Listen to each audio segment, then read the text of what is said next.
Sensation en direct de Pradly-Saumont en Haute-Savoie. Dans le studio avec nous maintenant Alain Constantin, président du syndicat intercommunal Taninges-Mieuxy. Bonjour. Bonjour. Alors pour ceux qui ne connaissent pas le syndicat intercommunal, dites-nous quel est votre rôle au sein de la station. Est-ce que vous gérez par exemple son développement économique ? C'est ce que j'ai cru comprendre en tout cas.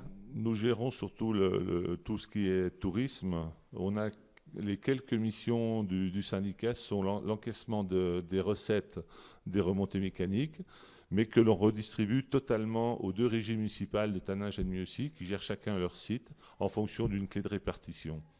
Nous nous occupons aussi de porter toutes les études concernant le domaine touristique. Troisième chose que l'on fait aussi, c'est que nous ne sommes pas maîtres d'ouvrage sur les investissements structurants. Par contre, un investissement structurant qui gère les deux sites peuvent être portés par le syndicat. J'ai en tête le main libre qu'on a mis en place depuis 2 ans maintenant. La signalétique de la station, ces écrans lumineux que l'on voit qui seront totalement éclairés à partir de lundi. Voilà les principales tâches. Et aussi la dernière que j'oublie, toute la promotion touristique, commerciale et publicitaire. C'est un travail que l'on fait avec l'Office du tourisme, en partenaire avec l'Office du tourisme. Des projets d'investissement sont-ils en cours en ce moment, en cours d'élaboration, gérés par le syndicat intercommunal ? Alors là, le gros projet qui attire toute notre attention depuis 4 ans maintenant, c'est la neige de culture, la retenue collinaire et le réseau de neige. Et ça, c'est le syndicat qui sera le maître d'ouvrage, avec l'accord, bien entendu, des deux municipalités, puisque les deux maires sont toujours souverains sur leur site. Est-ce que vous êtes inquiet du manque de neige en ce début de saison ? C'est d'ailleurs pour ça que j'imagine que vous travaillez sur la neige de culture. Nous sommes toujours inquiets quand la neige n'est pas au rendez-vous, parce que bon, les gens, les touristes affluent. Donc, on fait de notre mieux. Notre directeur, tous les services des remontées mécaniques font le maximum pour pouvoir fournir le peu de pistes qu'on peut leur donner, quoi.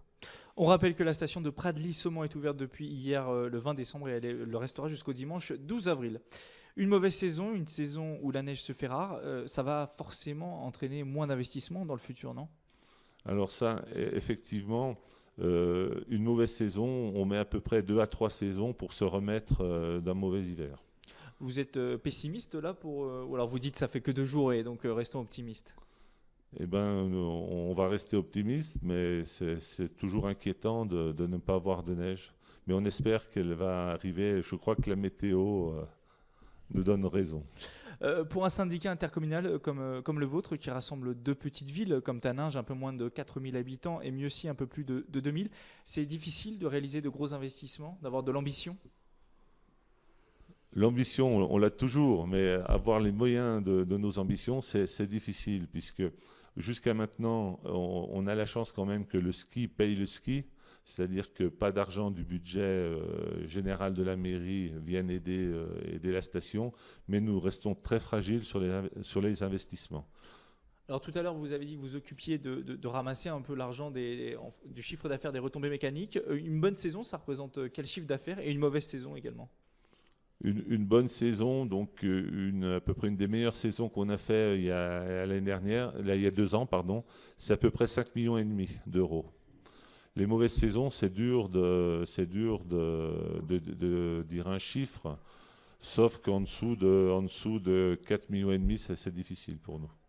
Le gros avantage d'une station comme Pradly-Saumont, c'est son côté familial, peu bétonné. Est-ce que vous avez un droit de regard sur les investissements dans le domaine immobilier, par exemple, ou pas du tout ? Non, tout ce qui concerne l'urbanisme, ça reste le travail des deux mairies, des deux maires. C'est toujours les municipalités qui sont maîtres de l'urbanisme. Merci Alain Constantin d'avoir répondu à nos questions. Je rappelle que vous êtes président du syndicat intercommunal Taninges-Mieuxy.